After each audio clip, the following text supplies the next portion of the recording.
ਬੰਦੇ ਤੋਂ ਇਹ ਨਾ ਲੇਟ ਹੋ ਜਾਂਦਾ ਫਸਲ, ਮੌਸਮ ਦਾ ਕੋਈ ਪਤਾ ਨਹੀਂ ਹੁੰਦਾ ਕਿਸ ਵੇਲੇ ਬਾਰਿਸ਼ ਆ ਜਾਏ। ਸਾਡਾ ਤਾਂ ਮਸ਼ਵਰਾ ਇਹ ਹੁੰਦਾ ਕਿ ਜਲਦੀ ਕੰਮ ਮੁੱਕ ਵਜੇ ਤੇ ਫਾਇਦਾ ਹੋਵੇ ਜ਼ਿਮੀਂਦਾਰ ਦਾ, ਨੁਕਸਾਨ ਨਾ ਹੋਵੇ, ਫਾਇਦਾ ਹੋਵੇ। ਅਗਰ ਬੰਨੀਆਂ ਨਾ ਹੋਣ तो फिर तकरीबन 40 एकड़ कटाई करेगी एक दिहाड़े 24 घंटे।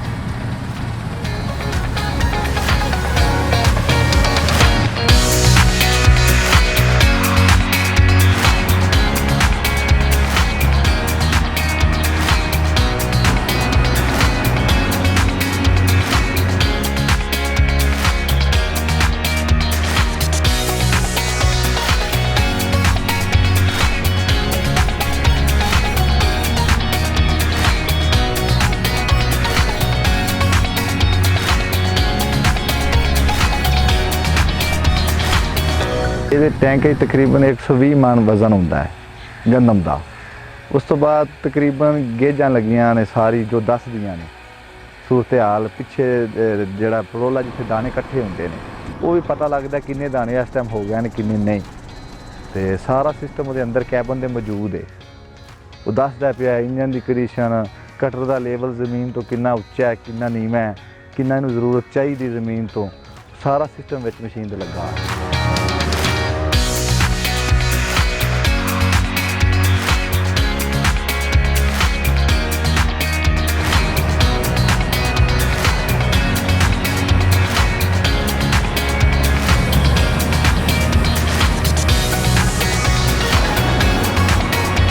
तकरीबन 2 मन की औसत थ्रैशर नालों ज़्यादा आती। थ्रैशर जी है वो दाना तूड़ी भी जाता है, हर बंदे को पता है, लाजमी जाता है।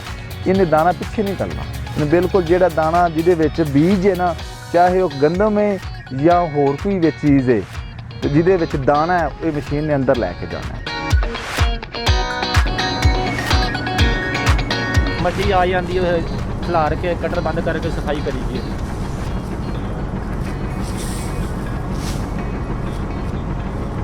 उतर गया साफ कर दे।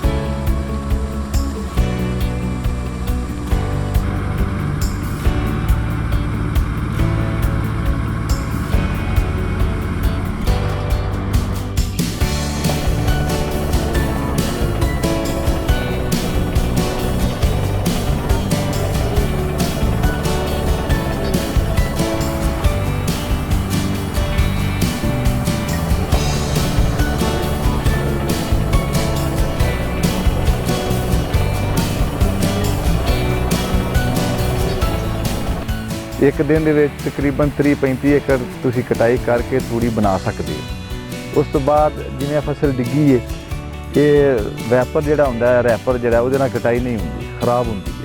इस मशीन ने थल्ले रख के कोई तीला नहीं छड्डना, सफाई कर छोड़नी, सारे तीले लै देने, कनक का फायदा होगा।